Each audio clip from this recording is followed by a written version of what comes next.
दोस्तों, मेरा नाम है रोहित और आज हम जानेंगे मृत्यु के बाद 13 दिन तक आत्मा क्या क्या करती है। आपने देखा होगा कि हिंदू धर्म में जब किसी की मृत्यु होती है तो उसकी 13वीं मनाई जाती है। ऐसी मान्यता है कि इन 13 दिनों के कर्मकांडों से मृतक की आत्मा को मुक्ति मिलती है।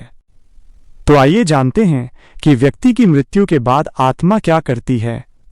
13 दिनों तक जो कर्मकांड किए जाते हैं उनसे मृतक की आत्मा को क्या क्या लाभ मिलता है, और यदि ये कर्मकांड न किए जाएं तो आत्मा का क्या होता है, क्या वो हमें कोई नुकसान पहुंचाती है। इसके साथ ही हम ये भी जानेंगे कि शरीर छोड़ने के 13 दिनों बाद तक आत्मा कैसे रहती है, किस स्थान पर जाती है और 13 दिन के बाद आत्मा के साथ क्या होता है, और जिन लोगों की अकाल मृत्यु होती है उनकी मुक्ति के लिए क्या किया जाता है। दोस्तों, स्वागत है आपका हमारे चैनल में। आपसे अनुरोध है कि चैनल को सब्सक्राइब कर लें और कमेंट बॉक्स में जय श्री नारायण लिखकर परमात्मा को अपना आभार व्यक्त करें। दोस्तों, गरुड़ पुराण में बताया गया है कि मृत्यु के बाद आत्मा 13 दिनों तक उसी जगह पर रहती है जहां उसने शरीर का त्याग किया होता है। हिंदू धर्मशास्त्रों के अनुसार शरीर में मौजूद आत्मा कभी नष्ट नहीं होती। वह कुछ समय तक एक शरीर में रहती है और सही समय आने पर उसे छोड़कर दूसरा शरीर धारण करती है। मृत्यु के तुरंत बाद जीवात्मा को अजीब और गरीब अनुभवों से होकर गुजरना पड़ता है जो आत्मा के लिए दुखद और कष्टदायी होते हैं। गरुड़ पुराण के अनुसार मृत्यु के बाद आत्मा शरीर से निकलकर कुछ देर तक अचेत अवस्था में रहती है, लेकिन कुछ ही पल में आत्मा सचेत हो उठकर खड़ी हो जाती है। वर्षों तक उस शरीर में रहने के कारण आत्मा को शरीर से मोह बना रहता है।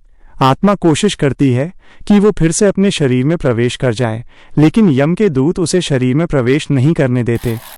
दुखी होकर आत्मा कभी अपने मृत शरीर को देखती है तो कभी अपने संबंधियों को देखकर उनसे बात करना चाहती है, लेकिन कोई भी उसकी आवाज सुन नहीं पाता। धीरे धीरे व्यक्ति की आत्मा यह स्वीकार कर लेती है कि अब मृत्यु लोक से जाने का समय आ गया है। जब दाह संस्कार की क्रिया पूरा कर मृतक के परिजन शरीर को त्याग देते हैं, तब जाकर आत्मा का मोह कमजोर होता है और वो मृत्यु लोक से विदा होने के लिए तैयार हो जाती है। दोस्तों, गरुड़ पुराण में ये लिखा है कि मृत्यु के तुरंत बाद यमदूत आत्मा को लेकर यमलोक जाते हैं और कुछ प्रहर के बाद ही वापस मृत्यु लोक में छोड़ जाते हैं। 13 दिनों तक आत्मा अपने परिजनों के आसपास इसी मृत्यु लोक में रहती है। जिस स्थान से लगाव होता है वहां भटकती रहती है और 13 दिन बाद यमदूत उसे यमलोक के मार्ग पर ले जाते हैं। हिंदू धर्म शास्त्रों में मृत व्यक्ति को पिंडदान करने का विधान है।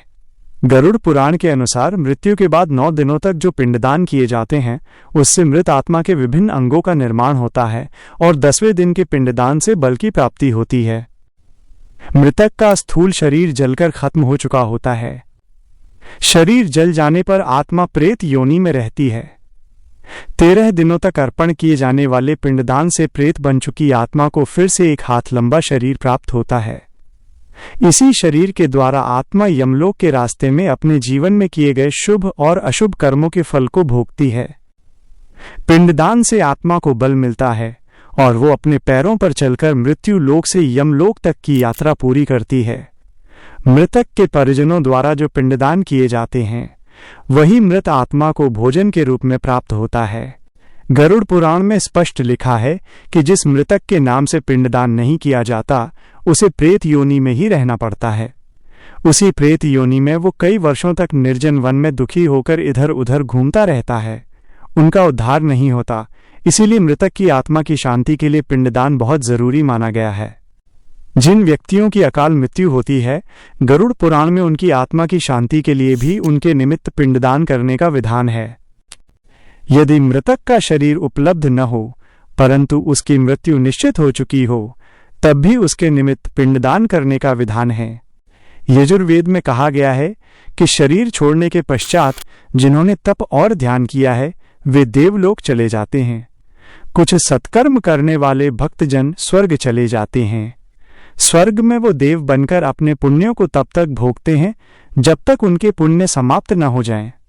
राक्षसी कर्म करने वाले कुछ प्रेत योनि में अनंत काल तक भटकते रहते हैं और कुछ फिर से धरती पर जन्म ले लेते हैं। जन्म लेने वालों में भी जरूरी नहीं कि वे मनुष्य योनि में ही जन्म लें। इससे पूर्व ये सभी पितृलोक में रहते हैं, वहीं पर उनका न्याय होता है।